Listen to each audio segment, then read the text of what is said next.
جس نے ایک ماڈل جماعت بننی تھی، جس نے جمہوریت میں نئے اصول سامنے لاتے تھے جو اسٹیبلشڈ ڈیموکریسی کے اصول ہیں کہ قیادت ورکروں کی منہور منت ہوتی ہے، کہ پالیسیز پارٹی کی وہ قیادت بناتی ہے کہ جو منتخب ہوتی ہے۔ آج ہم پاکستان مسلم لیگ نواز اور پاکستان پیپلز پارٹی، ان کو کیا آپ اپنا رول ماڈل سمجھتے ہیں جو آپ یہ بیان دے رہے ہیں؟ اس سے بڑی گمراہی اور کیا ہو سکتی ہے؟ میں 2014 سے میں نے فارن فنڈنگ کیس کیا، اس سے پہلے 2011 میں میرے اختلافات ہوئے۔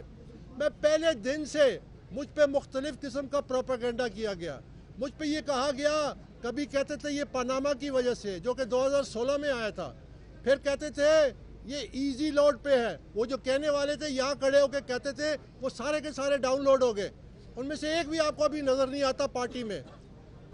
اب مجھے اور طرح کے الزامات دیتے ہیں کہ کسی کے اشارے پہ۔ میں کہنا چاہتا ہوں کہ 3.5 سال آپ نے اقتدار میں رہے، 3.5 سال اس وقت جو آپ اسٹیبلشمنٹ کے بارے میں کہتے تھے کہ اس سے زیادہ ڈیموکریٹک اسٹیبلشمنٹ کوئی نہیں ہے، آپ نے خود کہا کہ ہماری حکومت کے بڑے بڑے فیصلے وہ کرتے تھے، آپ نے خود کہا کہ ہمیں بل اسمبلی میں پاس کرنا ہوتا تھا وہ کروا کے دیتے تھے، آپ نے خود کہا کہ آنریبل چیف جسٹس جو ہے ان کے خلاف جو ریفرنس فائل کیا وہ میں نے نہیں کیا، وہ انہوں نے کیا تھا۔ تو مجھے یہ بتائیے کہ کون کس کے اشارے پہ چل رہا تھا؟ میں تو پہلے دن سے یہ کہتا آیا ہوں کہ میں صرف اللہ کے حکم پہ چلتا ہوں۔ یہ ہماری سوچ پہلے دن سے یہی ہے کہ ہم نے پاکستان تحریک انصاف کو ایک ادارہ بنایا ہے۔ یہ جو بیماری تھی جب آئی، میں اس وقت سے اس کے آگے کھڑا ہوں، یہ کینسر پھیلتا گیا ہے، یہ کینسر کا علاج ضروری ہے، اور جب تک اس کینسر کا علاج نہیں ہوگا پاکستان کی سیاست نہیں ٹھیک ہو سکتی۔ وہ کیا؟ جب تک ہماری جماعتیں جمہوریت کو خود نہیں اپنائیں گی۔ وہ کیسے دعویٰ کرتی ہے کہ وہ جمہوری جماعتیں ہیں؟ کیا یہ حقیقت نہیں ہے کہ ہماری سیاسی جماعتیں شخصیات اور خاندانوں کے قبضے سے ہیں؟ آج یہ موقع ہے کہ ہمارے آئینی ادارے، چاہے الیکشن کمیشن ہے، چاہے جوڈیشری ہے، وہ اس کو سوچیں کہ ہم نے یہ اس موقع سے فائدہ اٹھانا ہے۔ ہم نے ان جماعتوں کو، تمام سیاسی جماعتیں جو بڑی ہیں، ان کو ہم نے شخصی کنٹرول، خاندانی کنٹرول سے آزاد کرنا ہے۔ اس کا ایک ہی طریقہ ہے کہ آپ تمام جماعتوں کے انٹرا پارٹی الیکشنز کروائیں اور شفاف الیکشن کروائیں۔ یہ پری ریکوزٹ ہے، یہ پری ریکوزٹ ہے ایک ڈیموکریٹک الیکشن کا۔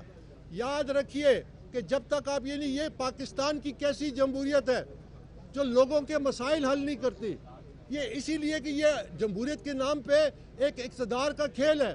یہ کیسی جمہوریت ہے جو غربت کم نہیں کرتی؟ یہ کیسی جمہوریت ہے جو مہنگائی کو کم نہیں کرتی؟ یہ کیسی جمہوریت ہے جو لوگوں کو روزگار نہیں دیتی؟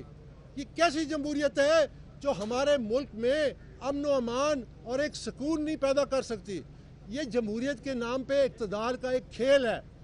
مجھے یہ بتائیے، آج آپ کے سامنے جو لیڈرز ہیں وہ کیا مطالبہ کرتے ہیں؟ ایک کہتا ہے مجھے پہلی دفعہ وزیر اعظم بناؤ، ایک کہتا ہے مجھے دوسری دفعہ وزیر اعظم بناؤ، ایک کہتا ہے مجھے چوتھی دفعہ وزیر اعظم بناؤ۔ یہ اقتدار کی جنگ ہے، یہ لوگوں کو سمجھنے کی بات ہے کہ یہ اقتدار کی جنگ ہے۔ یہ مثالیں دیتے ہیں کہ ووٹ بینک جو ہے یہ ان لیڈرز کا ہے، اس لیے لوگ مجبور ہیں۔ یہ بات نہیں ہے۔ ووٹ بینک کو آزاد کرنا ہے، ووٹ بینک کو لوگوں کے حوالے کرنا ہے۔ نیلسن منڈیلا کی یہ مثال دیتے ہیں، 27 سال جیل کے بعد 4 سال اس کو لگے ایک جمہوری عمل کا وہ حصہ بنا، صدر الیکٹ ہوا، ANC کا چیئرمین الیکٹ ہوا۔ ایک ٹرم کے بعد اس نے خود استعفیٰ دیا، اس نے کہا کہ میں اب دوبارہ صدر بھی نہیں بنوں گا، ANC کا چیئرمین بھی نہیں بنوں گا۔ کیوں؟ کیونکہ وہ لیڈر تھا۔ لیڈر کا کام ہوتا ہے اس نے اپنا ووٹ بینک اپنے پارٹی کو دیا، اس نے اپنی سارا جو اس کی جو پولیٹیکل کیپٹل تھا وہ اس نے اپنی جماعت اور اپنی لیڈرشپ کو دیا، جس سے اور لیڈر ابھرے۔ لیڈرشپ کا کام یہ نہیں ہوتا کہ صرف اپنی شہرت کی فکر کرے۔ اپنے شہرت کی وجہ سے کہتے ہیں کہ مورثی سیاست نہیں ہے PTI میں۔ مجھے یہ بتائیے کہ مورثی سیاست بری ہے یا بادشاہت بری ہے، جہاں پہ ایک فاؤنڈنگ چیئرمین ایک اور چیئرمین کو نامنیٹ کرتا ہے جس کا PTI سے کوئی تعلق نہیں ہے، PTI سے اس کا دور دور تک تعلق نہیں ہے۔ آج یہ کہتے ہیں کہ PTI پہ مشکل وقت ہے، آپ کیوں یہ جو قانونی کارروائی ہے آپ کیوں کر رہے ہیں؟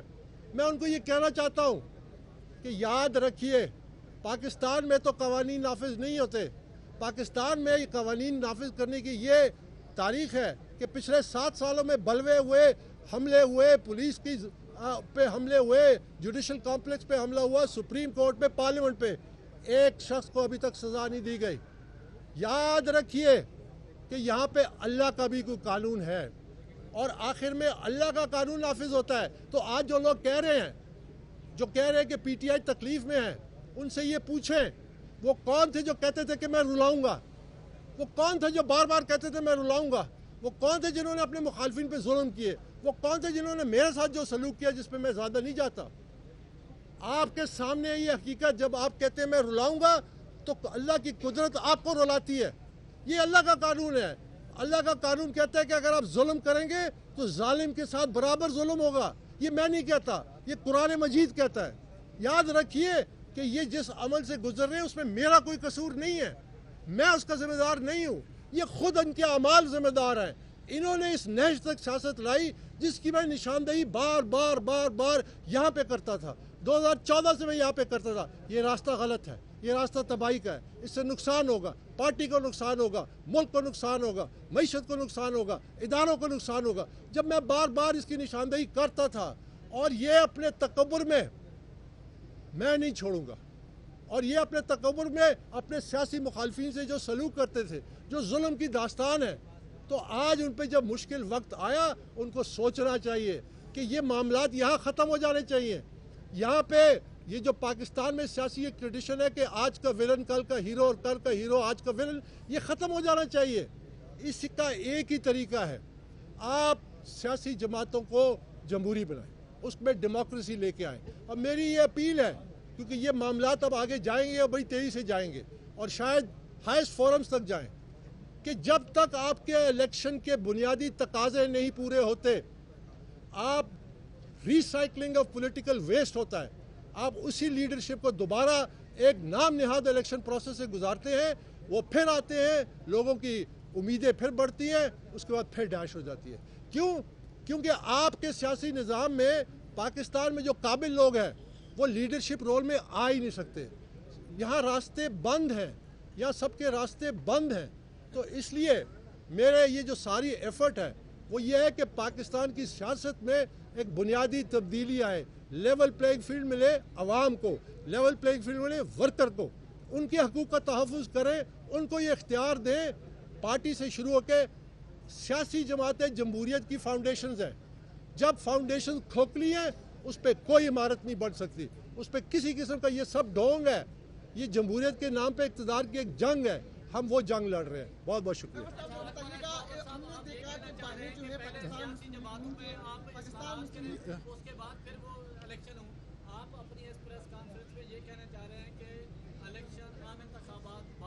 پہلے سیاسی جماعتوں کے اندر اصلاحات کی جائیں، ان کے دوبارہ انٹرا پارٹی انتخابات کیے جائیں، ورکر کو اس پہ یقینی شمولیت کے لیے یقینی بنایا جائے.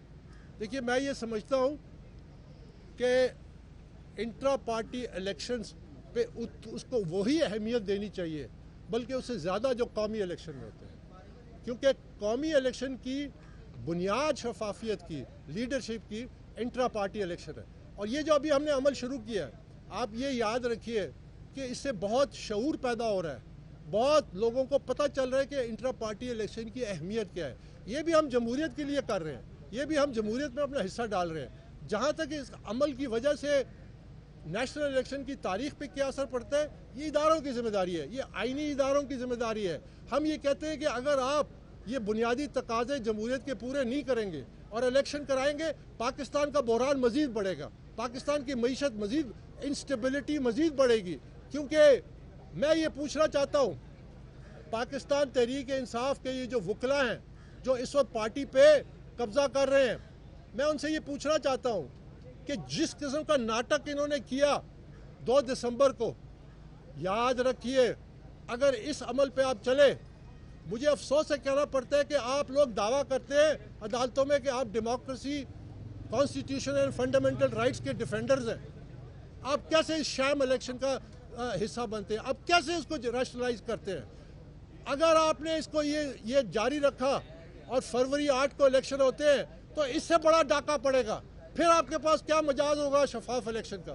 اگر آپ اس ناٹک کو جائز سمجھتے ہیں تو کل جو فروری 8 کا الیکشن ہوگا جس میں اس سے بڑا اگر ڈاکہ پڑا پھر آپ کیا کریں گے؟ پھر آپ کس چہرے سے یہ کہیں گے کہ جی یہ فری اینڈ فیئر الیکشن نہیں ہوئے؟